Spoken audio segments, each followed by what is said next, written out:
Sejahtera selalu buat kita semua.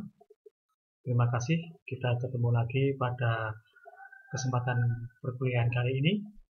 Pada pertemuan kali ini, kita akan membahas terkait dengan sistem informasi bisnis perhotelan. Ya, kita tahu bahwa saat ini perkembangan zaman, perkembangan di era modern, di era digital ini, semua lini perusahaan sudah menggunakan yang namanya ilmu dan teknologi. Demikian pula juga perkembangan di dunia industri, terutama di hospitality industry yang terkait dengan perhotelan, senantiasa selalu update terkait dengan pengembangan ilmu dan teknologi. Di mana di sini sistem informasi yang dijalankan oleh beberapa hotel sangat menunjang di dalam pengembangan pelayanan kepada tamu. Pada kesempatan ini kita akan mengupas terkait dengan sistem informasi di dalam operasional keseharian di hotel, yang mana sudah kita ketahui beberapa hotel bahkan sudah semuanya menerapkan yang namanya digitalisasi di dalam pengupdatean laporan maupun pelayanan kepada tamu. Nah, di sini kita akan memahami dulu terkait dengan sistem informasi itu apa. Nah, di sini sistem informasi dalam bisnis perhotelan yang mengspesifikasi sistem informasi pencatatan, mengolah, mengekstraksi, dan juga mengkomunikasikan data tentang aktivitas yang terjadi di dalam operasional keseharian hotel tersebut. Jadi ini istilahnya sistem informasi ini digunakan untuk informasi pencatatan, mengolah, mengekstraksikan, dan juga mengkomunikasikan terkait dengan data-data yang akan dijadikan pelaporan di dalam pengembangan operasional hotel itu sendiri. Ya, pada kesempatan ini ada dua tujuan. Ya, sebenarnya itu ada tujuan, yaitu tujuan eksternal dan juga tujuan internal. Nah, di dalam mengkondisikan suatu sistem itu ada yang terkait dengan eksternal. Eksternal terkait dengan layanan kepada tamu. Di sini tersedianya layanan penempatan tamu yang efisien pada kamar yang tersedia dan layanan yang ramah demi memberi suasana yang nyaman kepada para tamu. Jadi nanti pada tujuan eksternal ini adalah dengan adanya sistem yang terintegrasi, maka diharapkan pelayanan akan semakin bertambah baik, akan semakin bertambah lancar, dan juga apa yang menjadi harapan tamu bisa tercover semuanya. Jadi eksternalnya kita mengacu pada yang pelayanan kepada tamu. Jadi itu adalah tujuan utama dari sistem informasi terkait dengan eksternal, itu mengacu pada pelayanan atau fasilitas untuk tamu. Sedangkan yang untuk internalnya sendiri, yaitu apa? Dengan adanya kemajuan sistem yang baik, maka tersedianya karyawan yang profesional, terampil, dan ramah dalam menjalankan tugas-tugas bagi staf manajemen dan staf pengelolaan sumber daya hotel. Jadi dalam hal ini karyawan pun juga diharapkan dapat secara profesional, mampu, dan paham, serta bisa mengcompare apa yang menjadi tugas di dalam pengembangan ilmu dan teknologi di dalam pelayanan kepada tamu dan juga dalam pelaporan untuk manajemen. Jadi itu ada dua tujuan, eksternal dan internal. Ya. Jadi sudah paham mengenai yang terkait dengan tujuan daripada konsep sistem informasi yang diterapkan oleh hospitality industry. Nah, setelah kita tahu tujuan utamanya, sekarang sasaran utamanya. Nah, dengan adanya pengembangan sistem informasi ini, kita diharapkan sekarang ini ya, bagi para lulusan-lulusan yang terkait dengan vokasi, terutama ya, di dalam dunia vokasi itu, selain hard skill, juga harus tahu yang namanya soft skill. Ya, kalau hard skill itu adalah yang berkaitan dengan praktek seharian, ya, praktek langsung di lapangan. Sedangkan soft skill itu harusnya berkaitan dengan pemahaman kita terhadap ilmu dan pengetahuan dan teknologi. Nah, di sini mengenai sasaran utama dari konsep informasi perhotelan itu terkait yang pertama adalah manajemen masa kini dengan laporan-laporan yang tepat waktu, ya, dan komprehensif serta sistematis. Nah, kita tahu ya, jadi dengan adanya sistem informasi yang baik, maka akan terwujud adanya laporan-laporan yang tepat waktu, komprehensif, dan sistematis. Ya, jadi bisa untuk mengkondisikan yang terkait dengan pelaporan yang benar-benar sangat dibutuhkan dalam waktu yang sesuai, ya, sesuai dengan target dan budget dari manajemen itu sendiri. Terus yang kedua adalah apa? Menghilangkan dan mengurangi jumlah dokumen asal yang tidak diperlukan. Nah, termasuk apa? Penggunaan form-form atau kertas. Nah, di sini sudah seringkali kami utarakan bahwa untuk dasar-dasar dari pemahaman mengenai apa itu ya terkait dengan operasional dari tahun ke tahun sudah mengalami perkembangan. Yang dulu masih memakai kertas atau form-form, sekarang sudah melakukan yang namanya digitalisasi, yaitu melalui sistem yang terintegrasi. Jadi semuanya pakai sistem, ya. Jadi mengurangi penggunaan kertas. Di sini juga ada yang namanya apa? Saving energy cost. Nah, itu. Jadi yang terkait dengan pengurangan dokumen-dokumen yang berdalam bentuk kertas atau buku cetak itu akan bisa mengkondisikan dengan sistem informasi ini. Jadi semuanya serba digital, ya. Jadi nanti di file di dalam folder-folder di tiap program yang ada di sistem hotel tersebut. Nah, itu. Terus yang ketiga adalah menyediakan peningkatan pengendalian operasional dan peningkatan jarak pandangan kepada status operasional. Jelas ini ya. Jadi semuanya kalau nantinya yang tadinya itu masih memakai manual atau semi manual dan masih banyak menggunakan sarana-sarana pendukung lainnya dan itu adalah juga mengeluarkan biaya tidak sedikit, maka dengan adanya digitalisasi atau sistem informasi yang baik ini akan membantu meringankan namanya pengendalian secara internal operasional atau biaya-biaya yang timbul tadi. Jadi semakin dirampingkan yang terkait dengan pengeluaran biaya. Yang tadinya untuk tambahan ini berhubung alatnya belum bisa memadai maka semi manual atau semi komputer, akhirnya setelah adanya sistem semuanya dapat dikendalikan dalam satu pintu. Jadi satu sistem, satu lebih efisien ya dan efektif. Dan setiap saat bisa langsung tinggal ngeklik, data sudah tersusun dengan rapi. Tapi memang alangkah baiknya juga ada istilahnya apa manual juga, ada sorting data atau backup data manualnya tetap harus ada ya. Itu yang menjadi sasaran ketiga daripada sistem informasi perhotelan. Terus untuk yang selanjutnya memungkinkan manajemen untuk mengawasi dan mengendalikan perputaran tamu yang tersistem dengan satu pintu. Nah ini, jadi sudah saya jelaskan di awal, kita tetap harus mengacu jadi menjadi satu pintu.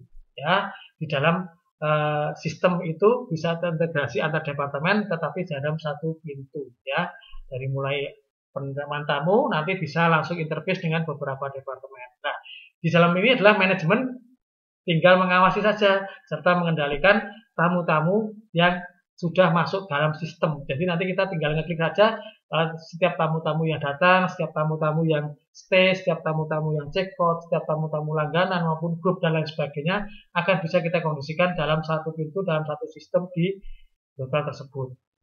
Selanjutnya adalah memungkinkan hotel untuk menyediakan pelayanan yang lebih baik dan lebih luas. Ya, ini kaitannya sekarang dengan jangkauan yang informasi. Ya, jadi setiap hotel biasanya akan menerapkan namanya apa? Layanan satu pintu. Jadi nanti di tiap hotel itu di lobi itu sudah ada terpampang tamu-tamu sudah bisa melihat secara nyata. Biasanya di hotel itu ada layar ya, ada televisi di lobi itu disediakan berbagai macam layanan hotel di situ sudah terpampang, tamu tinggal ngeklik aja ya. Apa yang menjadi kebutuhan mereka selama stay di hotel tersebut. Bahkan di kamar pun juga di televisi-televisi yang ada di kamar itu biasanya ada channel-channel hotel, informasi hotel yang terkait dengan fasilitas yang bisa dinikmati selama tamu tersebut stay, termasuk nanti agenda-agenda yang ada di dalam kota tersebut sudah masuk dalam satu folder ya, nanti bisa disisipkan dengan channel yang ada di setiap televisi yang ada di kamar, bahkan ada juga televisi yang ada di lobby atau layar monitor ya.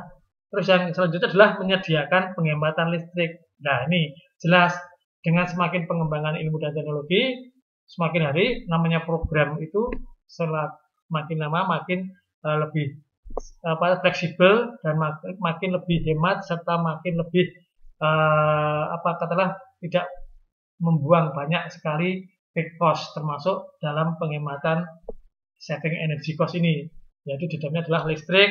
Ini menjadi dampak juga terkait dengan layanan sistem informasi yang semakin baik itu ya. Jadi lebih yang tadinya pakai televisi yang pakai tabung itu berarti kan biasanya kan memakan arus yang banyak.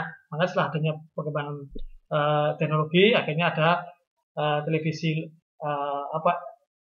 tadinya LCD menjadi LED. Nah, itu adalah pengembangan yang terkait dengan dunia hospitality industry. Ya, sekarang kita akan menginjak yang namanya komponen-komponen pendukung dari sistem informasi itu sendiri. Itu adalah pertama, tidak bisa dipungkiri adalah aset atau kekayaan hotel itu sendiri. Nah, di sini aset dari sistem informasi perhotelan ini yaitu sistem pengolahan informasi perhotelan yang mencakup dari berbagai departemen atau section ya. Jadi ini pengolahan informasi dari mencakup seluruh departemen yang ada di hotel tersebut. Nah, di sini komponen aset itu apa saja toh? Ya, kita mulai dari awal tamu masuk. Itu kan melalui namanya front office. Nah, ini front office berkaitan dengan pelayanan tamu, meliputi check-in pada saat masuk, atau juga stay saat menginap maupun saat check-out, serta biaya-biaya yang ditimbulkan selama tamu tersebut menggunakan fasilitas hotel. Nah, itu adalah salah satu komponen yang utama mulai dari depan, ya kita mulai dari front office. Terus nanti menganjak pada bagian keuangan. Di sini apa? Berkaitan dengan pencatatan cash flow. Ya, cash flow itu adalah perputaran uang harian yang ada digunakan untuk menunjang operasional hotel dalam kesehariannya. Lalu neraca keuangan, ya neraca keuangan di dalamnya ada aset, ada piutang, ada modal, ya. Terus juga ada tagihan hotel serta hutang piutang hotel, baik itu masuk dalam tagihan atau akun receivable maupun juga hutang yang terkait dengan akun payable. Jadi seperti itu ya. Ya, bagian keuangan. Selanjutnya adalah bagian kepegawaian. Di sini kita tidak lepas dari yang namanya Human Resource Development atau HRD ya. Itu yang mengurusi berkaitan dengan data kepegawaian. Lalu kita yang selanjutnya adalah bagian laundry atau berkaitan dengan layanan binatu, juga bisa berkaitan dengan semuanya yang terkait dengan cuci mencuci, yang terkait dengan layanan pada tamu itu bagian laundry ya. Selanjutnya adalah bagian travel agent dan business center. Biasanya hotel-hotel yang sudah menggunakan mencanangkan pengembangan era modern, mereka juga akan melengkapi yang namanya travel agent dan business center yang bisa dikondisikan di sekitar lobi atau juga di area hotel tersebut ya. Jadi makin lengkap dengan perlengkapan seperti itu. Selanjutnya yang tak kalah pentingnya adalah berkaitan dengan bagian food and beverage. Ya, ini adalah bagian pelayanan antara makanan dan minuman ya. Seperti itu yang terkait dengan komponen aset. Nah, sekarang selain komponen aset tadi, kita juga didukung dengan aset-aset fisik. Ya, aset-aset fisik itu apa saja yang terkait dengan sistem informasi. Yang pertama adalah adanya komputer server. Nah, komputer server ini adalah komputer yang menyediakan resource untuk sistem. Jadi ini biasanya terletak di PABX ya, terletak di bagian depan juga yang mengkondisikan istilahnya otaknya ya. Otaknya di dalam sistem yang terintegrasi dalam hotel tersebut. Namanya komputer server ya. Jadi servernya ya jadi adalah yang mana yang di situ adalah menampung segala macam yang terkait dengan sistem yang ada di hotel, itu pusatnya di server tersebut digunakan untuk pemeliharaan yang terkait dengan jaringan-jaringan yang saling berhubungan untuk peningkatan layanan kepada tamu dan juga laporan untuk keuangan dan juga pengembangan hotel tersebut. Nah, selanjutnya adalah komputer klien. yaitu apa? Komputer yang terhubung dengan server yang digunakan oleh operator untuk menjalankan sistem. Biasanya ditangani oleh seorang IT atau ADP, ya, itu yang berkaitan dengan di servernya. Biasanya itu ruang server dengan ruang IT itu berdekatan, yang mana nantinya bisa mengkondisikan seandainya ada gangguan-gangguan akan secepat mungkin bisa teratasi. Itu adalah yang terkait dengan komputer klien. Selanjutnya adalah infrastruktur jaringan. Nah, ini terdiri dari beberapa komponen penghubung antar komputer klien ini tadi dengan komputer klien ke komputer server. Jadi ini adalah layanan dari komputer-komputer yang ada dalam jaringan tiap departemen kepada komputer server pusat, maksudnya itu seperti itu. Komputer server adalah komputer pusat juga, ya. Pusatnya, otaknya ada di server. Nah, sekarang yang namanya power supply, ya, ini adalah komponen yang menyediakan supply atau komponen yang terkait dengan kelistrikan atau apa istilahnya daya, ya, untuk memberikan daya tenaga ke semua sistem. Nah, jadi selain server juga ada yang namanya power supply untuk subsidi daya guna untuk kelancaran ke seluruh komponen sistem yang ada di departemen hotel. Nah, selanjutnya, ya ini ya, kita perlu tahu di era modern ini, ya, akan tetapi dengan perkembangan teknologi yang semakin maju sekarang ini, ada beberapa hotel yang sudah menerapkan atau menggunakan sistem yang bisa dikontrol jarak jauh. Nah, atau lebih kental dengan istilah remote control. Nah, ini, ya ini lebih maju lagi pada perkembangan saat ini, sistem itu bisa dilihat oleh bagian decision maker, dalam ini mungkin owner atau GM atau finance control dan juga IT. Jadi apa yang ada di sistem di hotel itu bisa dilihat dari apa itu secara jauh di remote control oleh bagian IT dan juga nanti didelegasikan kepada orang-orang tertentu, bisa owner, bisa GM atau FG. Nah, jadi mereka bisa mengetahui perkembangan hotel tiap harinya. Oh, saat ini kamar saya okupansi sekian. Itu bisa dilihat dari jarak jauh. Bisa dengan sarana media handphone sekarang ini. Jadi owner nanti tinggal bisa melihat dari handphone owner yang sudah terinstall dengan sistem integrasi. Nanti owner tinggal ngeklik, oh ternyata hari ini kamar hotel saya isi sekian. Terdiri dari ini.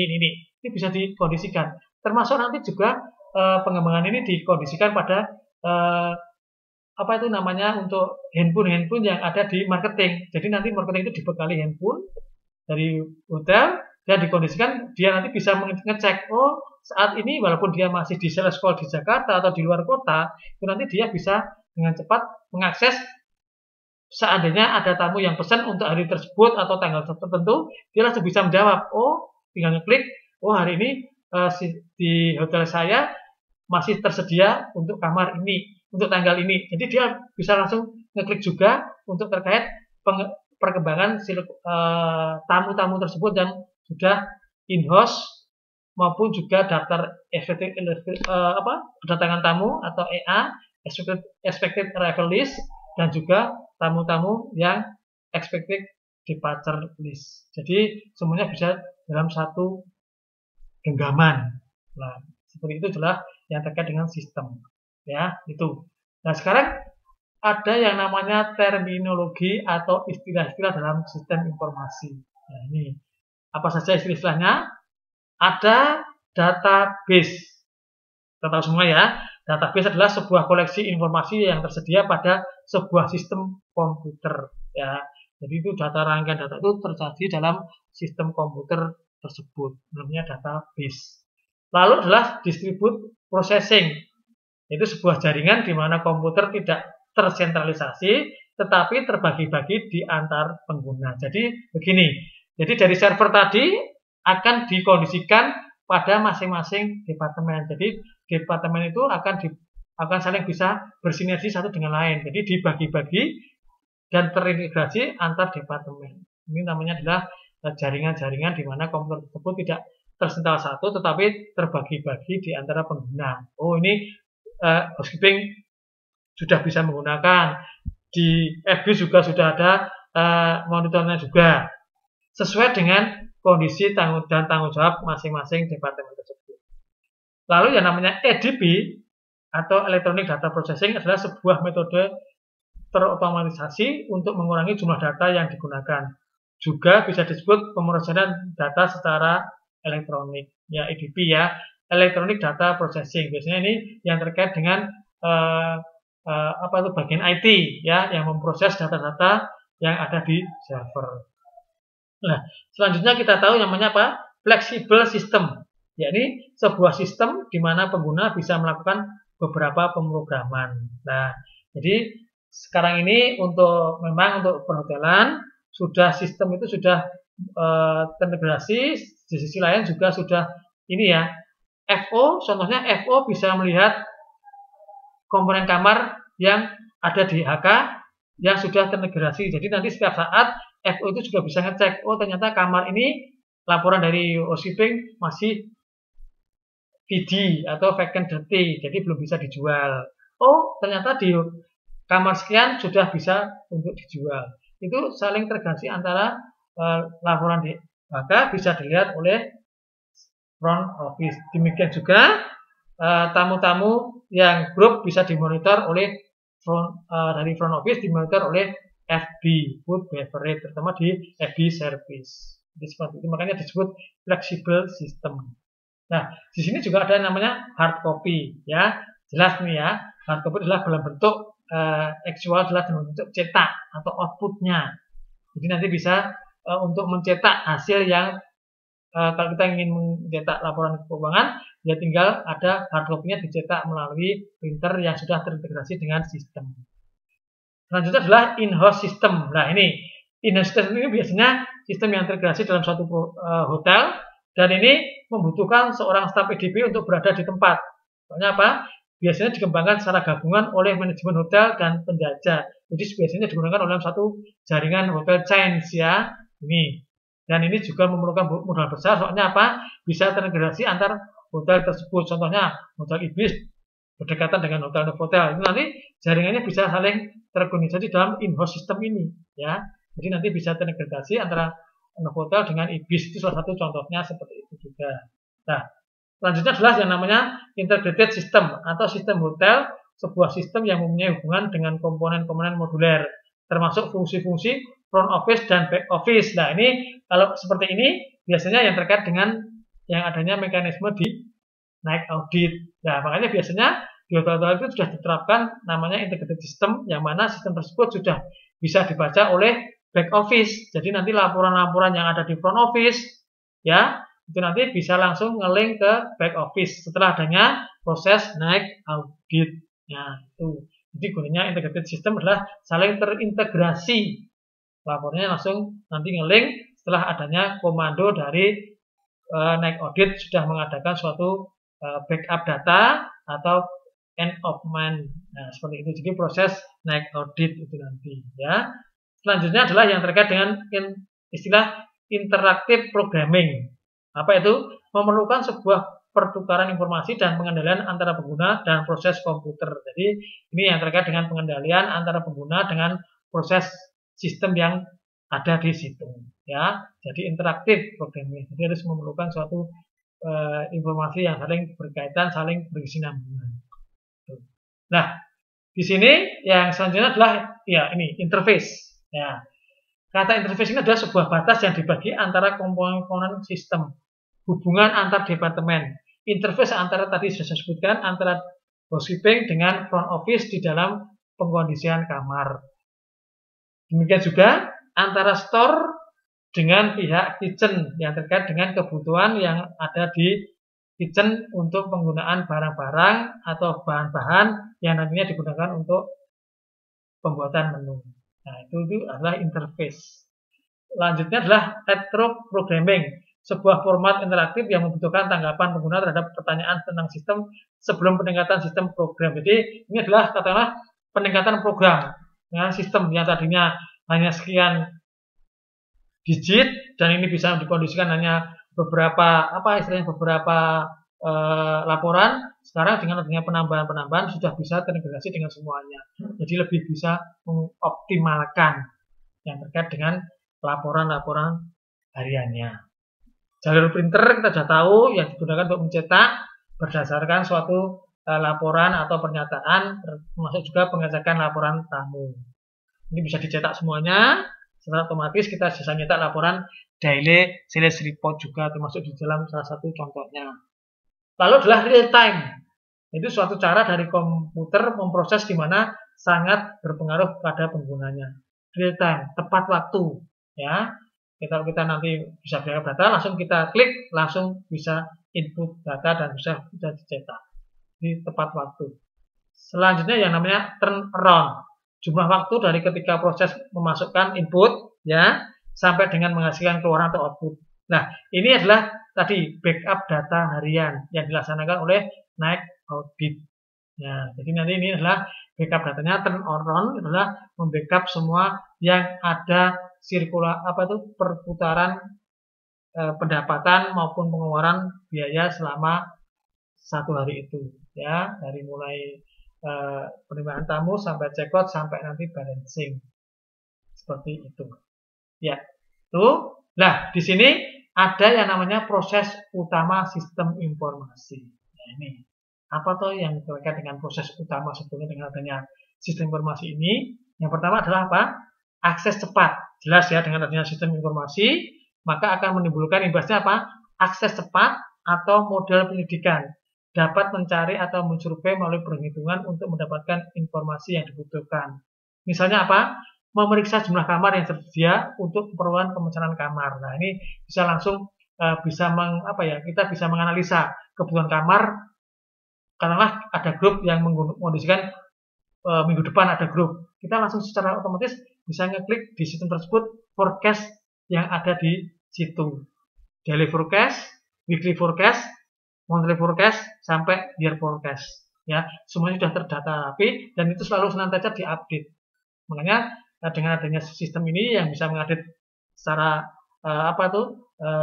terinci, maka akan menjadikan akses cepat dalam bertindak dalam memutuskan suatu keputusan, mengambil keputusan yang tepat dan cepat.